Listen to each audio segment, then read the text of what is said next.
Eu sou Rosisca Darcy e esse é o 11º episódio do Conversas Imortais, o podcast da Academia Brasileira de Letras. Nesse podcast, você conhece um pouco melhor 12 autores e autoras que ocuparam uma cadeira na nossa academia. Criadores de obras singulares e fundamentais da literatura brasileira. Obras que os fizeram imortais. Em cada episódio, você vai ouvir trechos do depoimento concedido por eles quando ingressaram na ABL. E nessas conversas, vamos chegar mais perto de cada um desses escritores e escritoras para descobrir quem foram, do que gostavam, o que os influenciava, como escreviam e outros detalhes de suas trajetórias a partir deles mesmos.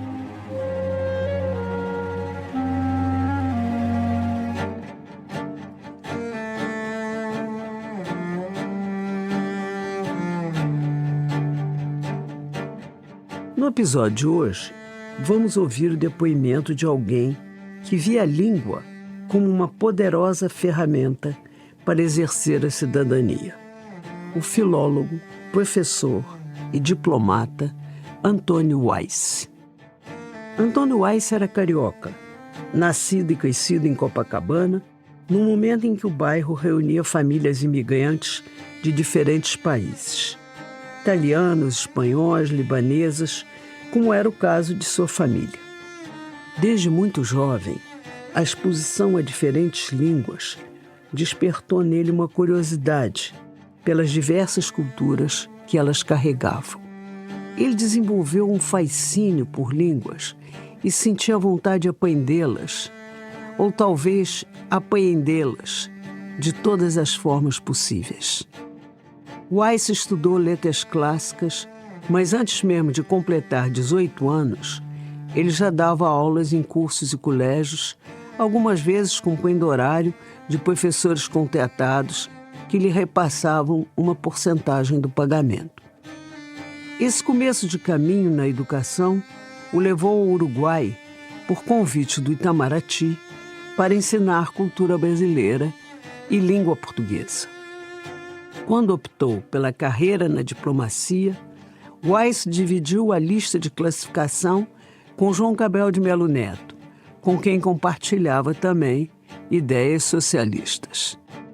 A falta de descrição dos dois sobre esse posicionamento trouxe para eles o estigma da, aspas, ameaça vermelha, o que os colocou em situações delicadas durante o Estado Novo de Getúlio Vargas.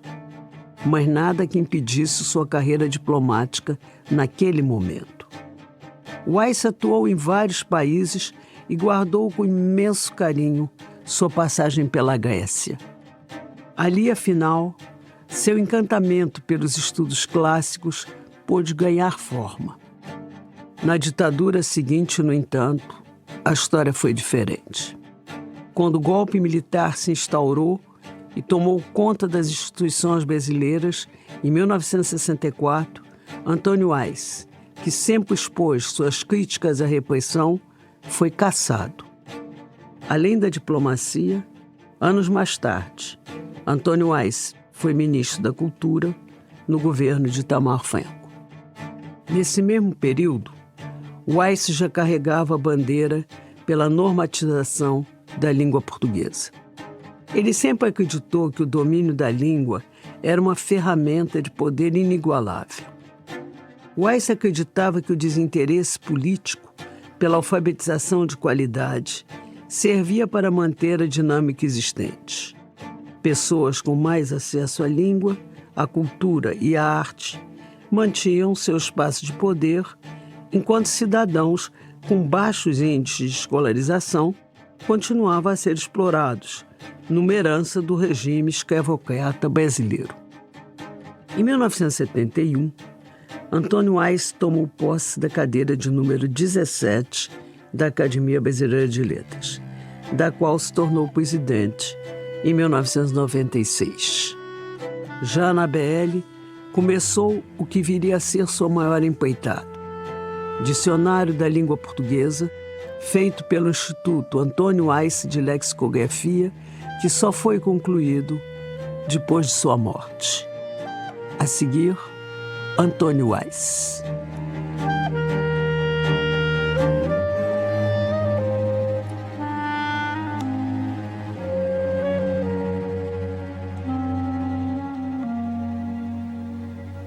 Eu nasci naquela faixa mais representativa do Brasil, que é a faixa pobre. O Brasil, apesar de ser a 8ª economia do mundo há muito tempo, ser extremamente importante, tem o privilégio de ter 10% de ricos e 90% de pobres. E, evidentemente, eu nasci nessa camada. Sou filho de imigrantes, pai e mãe libaneses, e tive o privilégio de nascer no seio de uma família bem numerosa, porque eu era o 5º filho de uma família que chegou a 7 filhos. Entre papai e mamãe havia uma certa diferença de idade, que não impedia que houvesse uma relativa harmonia, porque ele era um homem de uma saúde de ferro. Eu recordo, quando já tinha 67 para 68 anos, ele dando mergulhos como um atleta moderno, em pleno arpoador, porque era um incansável pescador e adorava a vida de mar. Viveu sempre à beira-mar, com o Finício que nasceu e continua a ser, porque não compreendia a vida sem dias de pescaria e noites de pescaria. Coisa que eu aprendi com ele já aos 5 anos. E adoro também, sou um velho pescador e adoro o mar.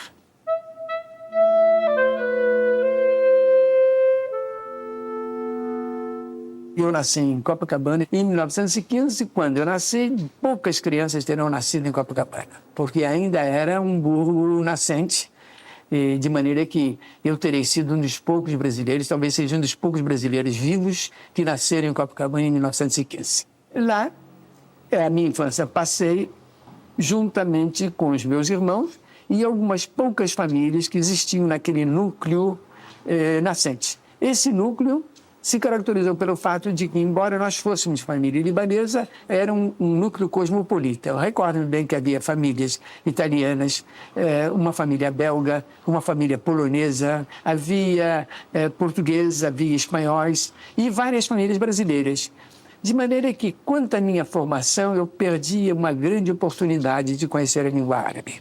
Porque, ao chegar ao mundo, a língua dominante da minha família já era a língua portuguesa. Foi ali que começou o meu entusiasmo pela língua portuguesa, positivamente. E depois as outras vieram como um acesso. Os meus irmãos mais velhos, de modo geral, dominam também o árabe. Hoje em dia, mais ou menos atamancadamente, porque realmente nunca tivemos vida de colônia muito intensa.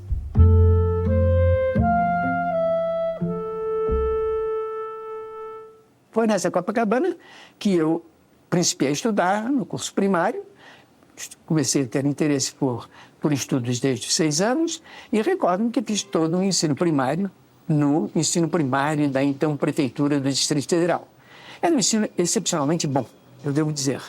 E, evidentemente, o ensino privado que já havia então podia ser um pouco mais qualificado do ponto de vista aristocrático, do ponto de vista desse ou daquele ponto de vista, mas o ensino primário naquele então era, para os poucos que podiam aceder a ele, excepcionalmente bom.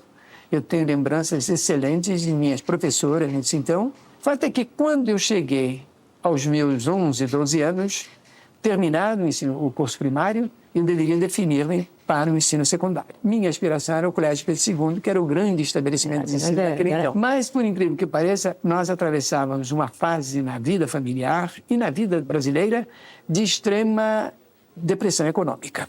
Eram as vésperas do famoso 29, as dificuldades materiais haviam constrangido meu pai, que era um pequeno comerciante, a uma situação de estrita economia. Foi quando se inaugurou a Escola de Comércio Amara Cavalcante. E a minha alternativa era essa, eu queria estudar de qualquer jeito, não queria deixar de estudar. Não tendo possibilidade de entrar para o Colégio Pedro II, não havendo possibilidade de pagar no ensino secundário, a solução era aproveitar o que se me oferecia. Como era a menina dos olhos de Anísio Teixeira, essa escola de comércio, é óbvio que o ensino foi excepcionalmente bom também. Eu entrei com uma fé da Escola de Comércio Amara Cavalcante. Uma fé no sentido de que, positivamente, não queria ser perito contador. Não era esse o meu objetivo. Como eu tinha uma vocação de estudo muito intensa, uma vontade de aprender contínua, um grande fascínio pelo universo da palavra escrita, isso talvez herdado dos meus antepassados, que tinham um fascínio também no mundo árabe. Como eu tinha esse fascínio, eu disse, vou estudar o que me ensinarem como trampolim, como passo interlocutório para o que eu puder fazer depois. A partir dos 12, 13 anos, eu comecei a ler livros especializados de língua portuguesa e de latim. O desejo de aprender certas disciplinas é que me levou a aprender rapidamente espanhol, que se tira de letra, a aprender o francês, a aprender o inglês. Foi através da ambição do conteúdo transmitido por essas línguas que essas línguas passaram a ser objeto das minhas solicitações.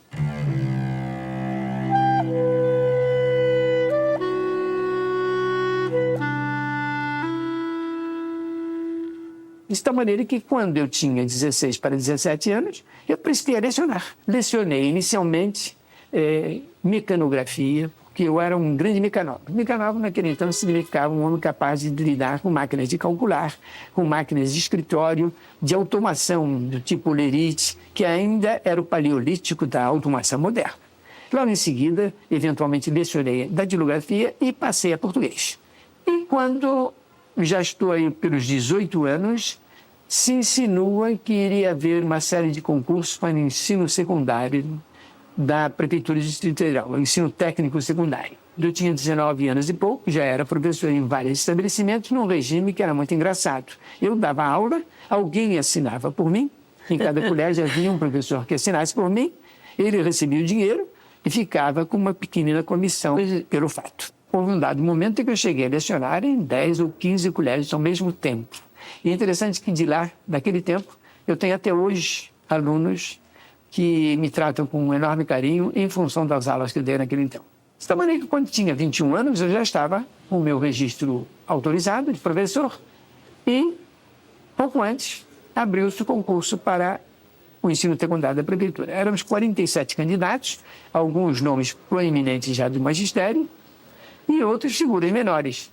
Eu digo proeminente no sentido de que o cargo a que se aspirava era extremamente importante naquele então. A Anísio Teixeira queria criar um tipo de professores de alta qualificação e compreendia essa coisa elementar, que a qualificação é um pouco em função da remuneração, propondo remunerações altas para um magistério então limitado, mas com aspirações a dar um ensino muito qualificado. Ele, evidentemente, oferecia possibilidades a que todos os professores aspiravam. E inscrevemos-nos 47 candidatos para uma só vaga existente, na época da abertura do concurso. E fomos aprovados 7. E esse concurso marcou, de certo modo, a nossa vida, porque eu transitei, trabalhando, digamos, umas 12 horas por dia, durante uns 6 dias da semana, para 12 horas por semana. Veja a diferença. Nessas 12 horas obrigatórias por semana, eu ganhava exatamente 6 vezes mais do que as das 12 diárias da anterior. Então, isso me deu a situação de um professor bem remunerado. Nesse ínterim, veja bem, eu comecei, de logo que entrei para o ensino secundário da Prefeitura, eu já tinha um certo renome de professor, e preparava para vários concursos. Eu, num dado momento, fui examinador do DASP durante muito tempo para todas as espécies de provas de português que havia. Recordo-me que fui o examinador de uma prova em que houve, pela primeira vez no Brasil, 27 mil candidatos. Vocês imaginem o que era examinar 27 mil provas. Mas tudo isso eu fazia. E nessa altura eu já estava casado, eu casei com 26 anos, por conseguinte estou saltando em 5 anos. Mas o expressivo foi que, nesse período, eu comecei a preparar aspirantes a diplomata. E lecionei para vários embaixadores já aposentados que foram meus alunos. Eu iniciei muito cedo, muitos deles frequentemente tinham a minha idade e alguns até mais do que a minha idade.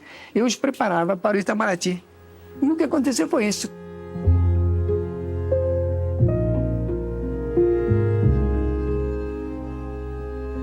Logo depois de casado, eu recebi uma certa noite. É uma coisa digna até de anedoticamente contar. Eu estava de noite, eu, minha mulher, Olavo Aníbal Nascentes, o filho do Antônio Nascentes, e um poeta naquele então, e professor depois, Antônio de Pádua da Costa e Cunha. O professor Antônio de Pádua é uma flor de humanidade também.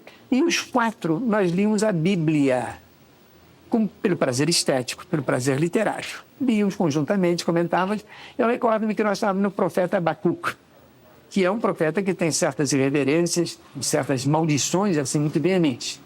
Nesse momento, alta noite para aquele então, aquela época, seria 10 horas da noite, eu recebi um telefonema e era uma pessoa que me dizia certa coisa. Eu, de retorno, falava-se sobre o mérito da profissão de professor. Nós 4 éramos professores, inclusive Ruth, minha mulher, era professora. E em um dado momento, ela dizia, o mal é que a profissão não dá oportunidade de viajar.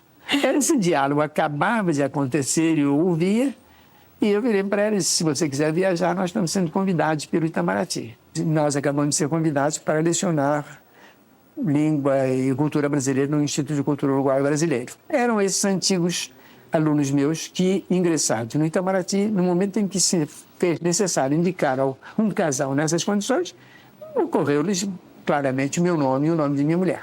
Desfizemos a casa em uma semana e partimos para o Uruguai, numa viagem até muito pitoresca, porque via marítima era impossível, o Brasil estava tendo a sua costa depredada pela guerra, via aérea, naquela altura era extremamente difícil, porque havia carência de viagens, eu tinha urgência de chegar, e a solução foi que fizemos uma viagem encantadora por via férrea do Rio de Janeiro a Montevidéu. Houve um acidente no Rio do Peixe, em Santa Catarina, o trem ficou 24 horas, foi um dos banhos de rio mais gostosos da minha vida, que eu nunca esqueço, num local absolutamente da natureza, em que os peixes vinham beliscar os nossos pés para ver se éramos gente, se éramos algo que existia mesmo. Seja como for, chegamos ao Uruguai e daí a minha vida foi dedicar durante 1 ano e pouco ao ensino nesse instituto. Com uma frequência espantosa, chegávamos a ter um certo ano 1.200 alunos. O interesse pelas coisas do Brasil já crescia naquele então no Uruguai de uma forma espantosa e pela língua portuguesa também. E naquele caso lá, eu tive que alargar o meu espectro. Enquanto que aqui eu lecionava português e literatura, porque não havia latim, lá eu tive que principiar a estudar para lecionar outras matérias para esses jovens. De tal maneira que, num dado momento, quando as inscrições se abrem aqui no Itamaraty, minha mulher me pergunta se eu não queria fazer o concurso. Ela perguntando se você quiser eu faço. Não me havia passado até então a hipótese de ser diplomata. Então, temos 1 ano e pouco de casados, ficamos 6 meses separados, no período em que eu vim para o Rio, inscrevi-me e fiz o concurso. Concurso esse para o qual não estava, em certas matérias, suficientemente preparado. O fato que não tive tempo. Saiu, em primeiro lugar, o ex-ministro das Relações Exteriores, Luiz Ramiro Saraiva Guerreiro. Em segundo lugar, ficamos eu, Pedro Gonçalves de Souza Braga, e em terceiro lugar, João Cabral de Melo Neto.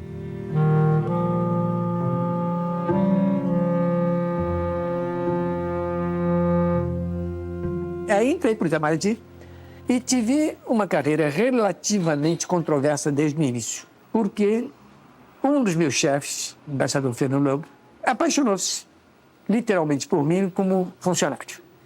E quando se tratou da primeira nomeação para o exterior, ele lutou com armas e bagagem para que eu fosse para a embaixada em Washington. Por quê? Porque achava ele que a carreira iniciada por Washington abria horizontes para o diplomata. E ele achava que eu iria ter uma carreira muito grande. Estava empenhado nisso. Eu gostei, fui nomeado e dias depois fui desnomeado porque houve denúncia de comunismo contra mim. E, evidentemente, o comunismo é uma forma de fechar todas as portas para quem quer que seja. Eu era um elemento realmente perigoso, porque sabia afirmar as minhas ideias de um lado, e perigoso porque podia, evidentemente, barrar certas carreiras, no sentido de que eu tinha condições, qualificações, geralmente bem fáceis de me fazer prevalecer. Naturalmente, não fui para Washington e acabei aceitando a hipótese de acompanhar o irmão de Fernando Lobo, o embaixador Hélio Lobo, naquele então ainda ministro, que havia sido da carreira e que havia se sacrificado na carreira. Ele já era da Academia Brasileira de Direito havia muito tempo, e fora figura de primeiro plano na política brasileira, mas por causa da Revolução de 30 ele foi estigmatizado, porque ele assumiu uma posição muito favorável aos constitucionalistas de São Paulo. E por causa disso foi afastado do Itamaraty. Nessa altura, com o Getúlio caindo, ele foi reconduzido à carreira em uma comissão como embaixador junto ao primeiro escritório europeu das Nações Unidas em Genebra. E eu fui acompanhando. Aí lá passei um período de 2 anos em Genebra e minha carreira se regulariza. Vou para a República Dominicana e depois, já segundo secretário, tive o grande privilégio de servir durante 2 anos em Atenas. Foram os 2 anos mais bonitos da minha vida diplomática, porque realmente apenas constituiu para mim e para minha mulher, ambos éramos formados em letras clássicas, tanto ela quanto eu. A Grécia foi para nós um deslumbramento. Eu vi monumentos do passado em que eu e ela éramos os únicos naquela paisagem maravilhosa a estudar aquilo e a ver aquilo. Hoje em dia, quando você vai a um desses locais, tem 1.000, 2.000 pessoas se acotovelando de tal maneira que o prazer estético, o prazer arqueológico, o prazer histórico, o prazer de estudo, o prazer de contemplação fica praticamente impossível.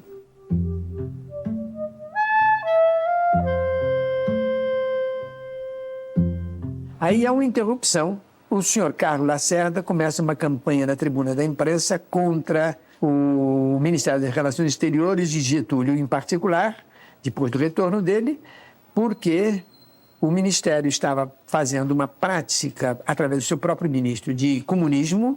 O Getúlio estava em complô com os comunistas, e como o comunismo de Itamaraty não podia existir sem a retaguarda, ele anunciava que havia uns quantos comunistas no Itamaraty. Incluiu nessa bagagem João Cabral de Melo Neto, incluiu a mim, incluiu ao Jatir de Almeida Rodrigues e a vários outros, éramos uns 6 ou 7, que constituímos a célula de periculosidade vermelha dentro do Itamaraty. Havendo esquerda, meu nome sempre aparecia, era óbvio, tinha toda razão. Eu não queria encobrir minhas ideias socializantes, jamais. Itamaraty faz um inquérito. Apesar do inquérito chegar à conclusão de que não havia nada que indiciar, o senhor João Neves da Fontoura faz simplesmente um despacho ao senhor presidente da República para mostrar que, não havendo uma legislação capaz de punir quem tenha ideias, sugerindo isso. O Getúlio, com o comunismo, mandou para o Conselho de Segurança Nacional, que seguramente mandou nos aposentar sem disponibilidade inativa, etc. Simplesmente nos expulsou do Itamaraty. Nós fizemos o requerimento ao Supremo Tribunal Federal.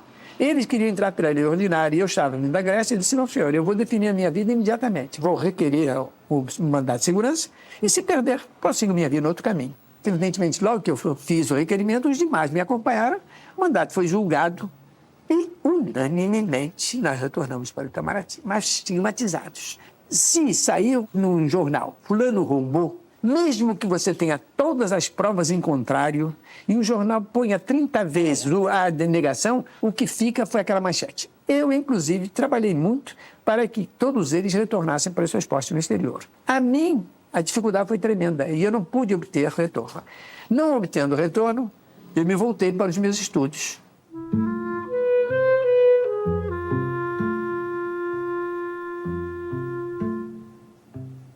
Há um dado momento em que Drummond de Andrade, Santa Rosa, Cecília Meirelles e uns quantos vieram e disseram: nós precisamos de ter uma norma para a língua falada no teatro.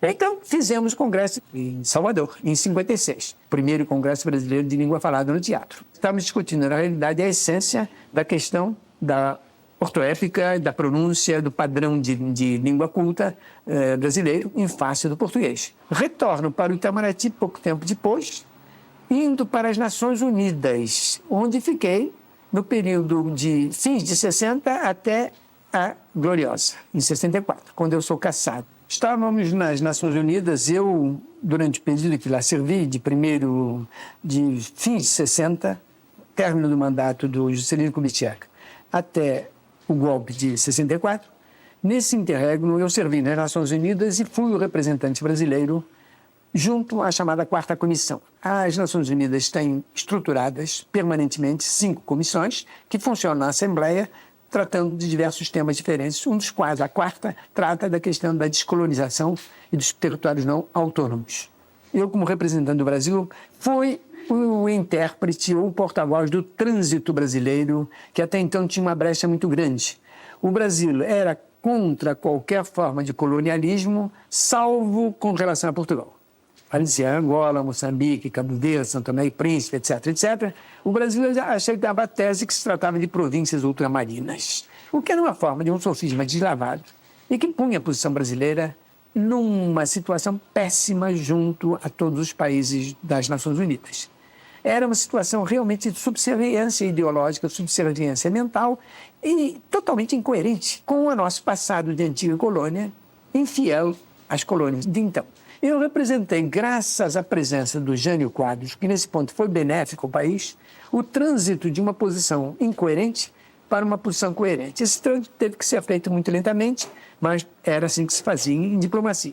Pouco depois eu era cassado, tive imediatamente convite para lecionar em algumas universidades americanas, em uma universidade na Iugoslávia, em universidades em vários lugares do mundo. Me fizeram logo porque eu já era mais ou menos conhecido por minha produção, embora não intensa. Vim para o Brasil e aqui em Guiomar Maurício André imediatamente me ofereceu um lugar no Correio da Manhã.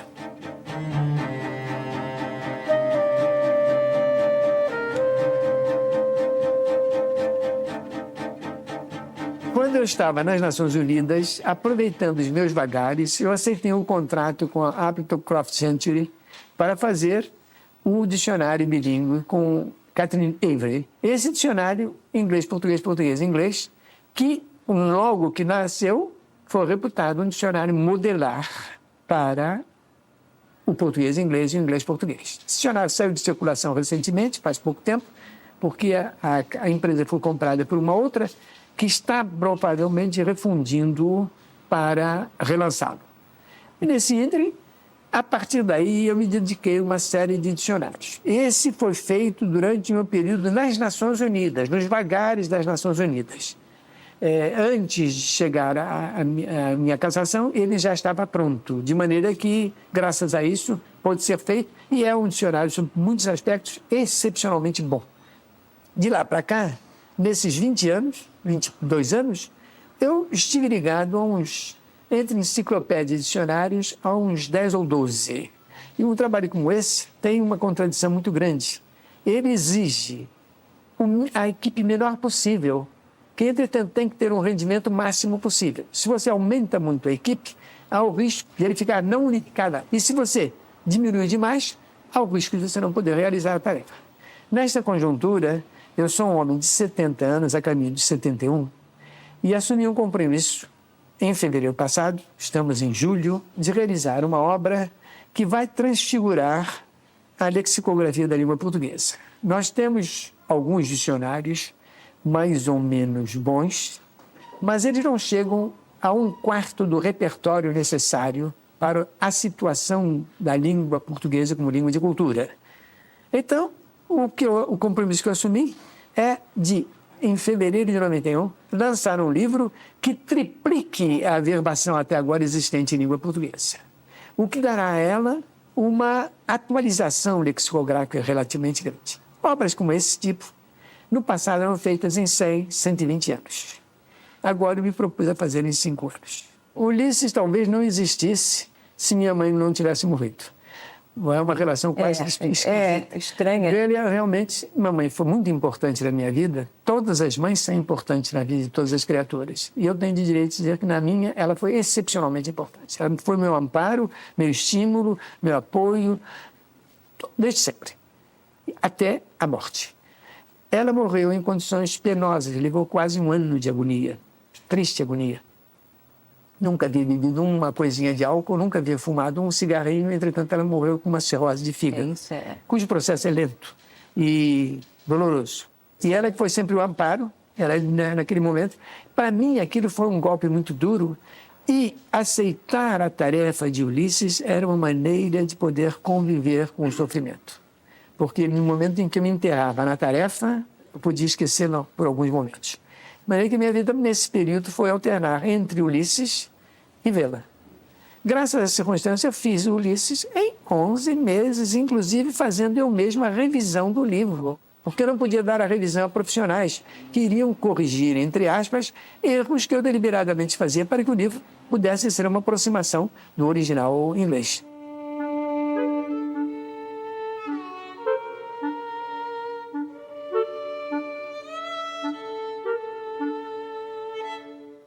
Essa para a Armadilha da Cozinha Brasileira, o projeto foi um pouco diferente. Eu estava ligado ao Grupo Delta e aos irmãos Weissman para uma editora gráfica que eles tinham a Primor. E a proposta que foi feita é essa: você não poderia fazer um livro sobre cozinha brasileira? Eu digo, não posso.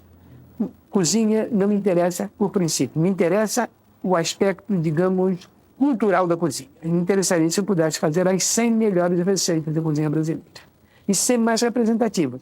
E é este o livro. O livro divide as regiões culturais, culinário-culturais do Brasil, em umas quantas unidades: o Norte, o Nordeste, o Centro-Oeste, a região Oriental, sozinha, a Bahia, o Sudeste, o Sul. E dentro de cada uma dessas áreas, nós temos uns quantos pratos que, combinados, podem constituir uma maravilhosa cozinha.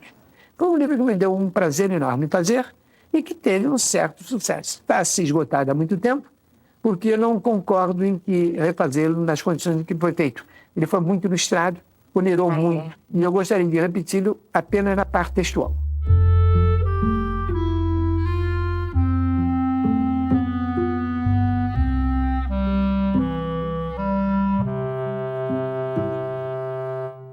Eu não tenho tido, ao longo da vida, nenhum fato preconcebido. Eu nunca tive um julgamento de valor sobre a academia antes de ela aparecer na linha do meu horizonte. Como é que apareceu a academia na linha do meu horizonte? Eu, em 58, já assessor do Juscelino, fui, por ele, integrado na Comissão Machado de Assis. E era a Comissão Machado de Assis. A obra de Machado de Assis ia entrar em domínio público e alguém disse, entrando em domínio público, ele vai ser editado à torta e à direita e a sua tradição quer dizer, a transmissão do seu texto, que teria sendo ruim, vai ficar inteiramente estragada. Então, um grupo de machadianos sugeriu a constituição dessa Comissão Machado de Assis. Fiz a estrutura dela, ele transformou aquilo em portaria pelo Ministério da Educação, e entre as pessoas que a integravam, apareceu meu nome. É claro, apareceu porque eu tinha ideia de como fazer o trabalho. Não havia postulado, nem pensava nessa coisa. Primeiro acidente. Entro nessa comissão que funcionava na Academia Brasileira de Letras e cujo presidente era o presidente da academia. De maneira que o meu relacionamento com os acadêmicos principiou aí e pelo papel que eu exerci na comissão. Eu aspirei a entrar para a academia já em função disso e, neste momento, o grupo do contra, sempre existe um grupo do contra, colocou como candidato contra mim, já que nas vésperas de encerramento da candidatura, a figura do Zé Américo de Almeida. E, evidentemente, era para me achatar, porque seria uma vergonha a academia não dá prioridade a ele. Um ano e pouco depois, ocorre a vaga, havia 38 votos no quórum e eu tive 36 votos. 2 votos foram em branco. Um porque eu queria que tirasse tantos votos quanto ele. E outro porque, evidentemente, eu era o perigo vermelho.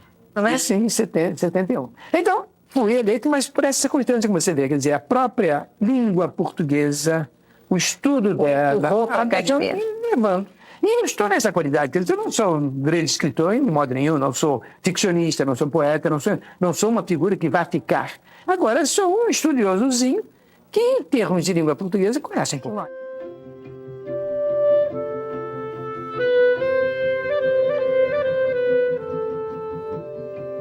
Em 45, o Brasil não cumpriu um acordo que havia estabelecido com Portugal. A ortografia portuguesa vem de então, seria a ortografia que também seria brasileira. O Congresso Nacional, talvez inteligentemente, preferiu não honrar o acordo, porque era um acordo que impunha o padrão lisboeta de pronúncia para você dirimir a grafia. Então, o Brasil não pôde aceitar, porque realmente as crianças têm que aprender o lisboeta para poder ortografar. Isso seria uma captis diminutum vexatória. Eles estão convencidos, alguns portugueses, que eles são proprietários da língua e, como tal, têm que impor. Mas isso, evidentemente, é um conceito inteiramente ultrapassado de língua de cultura. Uma língua de cultura como o inglês tem 60 pronúncias.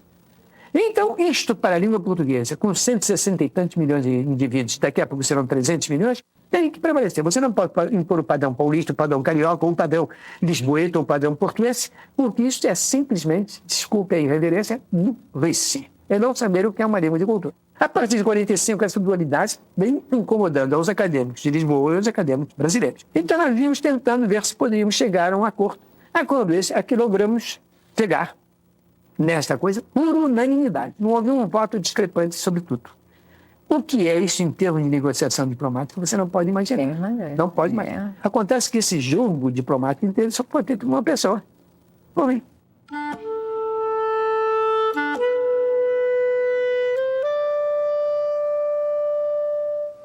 tudo em matéria de ensino se degradou no Brasil. Tudo, tudo.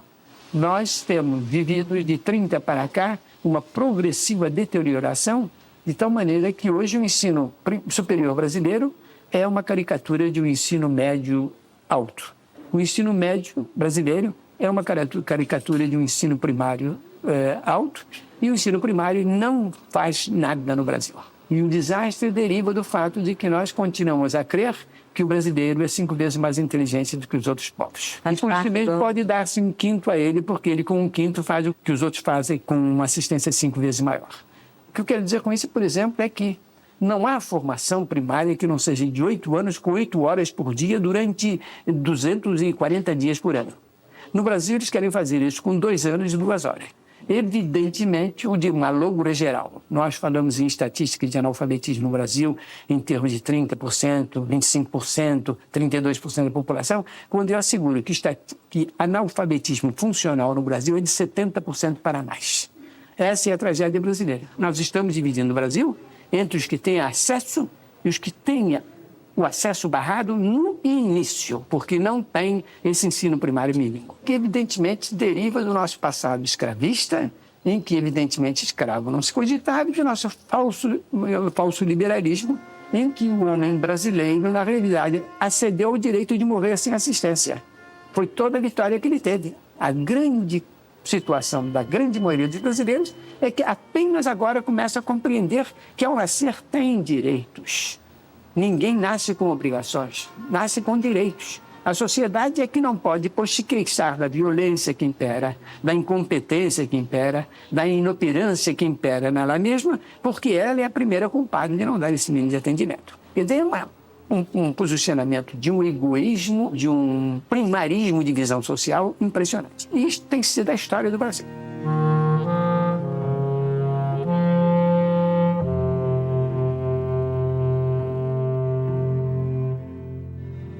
Eu creio que o que me tem dado toda a razão de continuar a querer a minha condição de homem é, primeiro por tudo, que eu acho que a vida é uma coisa gostosa. Amo a vida e acho que ela pode oferecer a todas as criaturas vivas momentos de indizível prazer, de indizível felicidade. Mas que a vida tem sido mal usada pelos homens é um ponto pacífico. Nós vivemos em uma sociedade patológica, em que alguns, para poderem ser felizes, exigem a infelicidade de muitos. Contra esta patologia, democraticamente eu me pus a lutar e lutarei até o fim. Por exemplo, eu acho patológico que todos não têm direito ao acesso a uma língua de cultura como essa. O ideal seria que todos conhecessem a língua portuguesa, pelo menos como eu conheço, e daí para mais. Porque graças a isso você pode se situar no mundo do trabalho, no universo da criação, no universo da produção. Sem isso, você é obrigado a ser um explorado. O homem, dentro de uma língua de cultura que não a domina, ele tem a banda podre da vida social. E ele não tem culpa disso. Você dirá, mas uns são mais inteligentes do que outros. Muito bem, saturemos no limite da inteligência a vida. Duvido que ninguém que exista ignorante não tivesse uma condição melhor do que está. Então esse é o primeiro dado. Segundo dado, acho que, em nome da democracia, se tem cometido os piores crimes. Porque, graças ao direito da propriedade, o Brasil é detido por 5% da população ou menos contra o opróbrio em que vive 95% da população. Eu acredito que, patologicamente, a sociedade brasileira, desde o seu nascimento, tem muito que mudar. Muito que mudar para que um país desta dimensão, com as suas potencialidades, dê um mínimo de felicidade a todos os seus habitantes.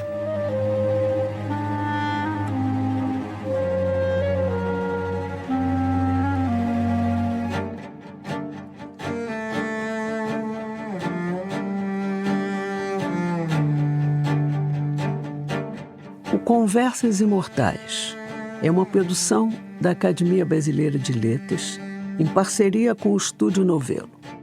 O presidente da Academia Brasileira de Letras é o acadêmico Merval Pereira. Eu sou Rosisca Darcy, ocupo a cadeira 10 e sou diretora de publicações da Academia Brasileira de Letras. Eu também coordeno o projeto desses podcasts.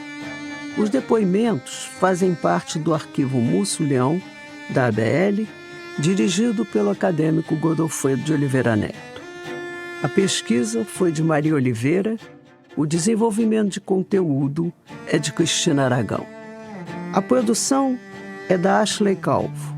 A direção de locução é de Evelyn Argento. A edição dos depoimentos foi feita pela Luísa Silvestrini. O desenho de som é da Mariana Leão. A trilha sonora original foi composta pela Aline Gonçalves e usamos trilha adicional da Blue Dot. A mixagem foi realizada pelo Pipoca Sound. A produção executiva do Estúdio Novelo é da Marcela Casaca. A coordenação do projeto pelo Estúdio Novelo é de Juliana Jäger. A responsável pela distribuição é a Bia Ribeiro. A identidade visual é da Academia Brasileira de Letras. Até o próximo episódio.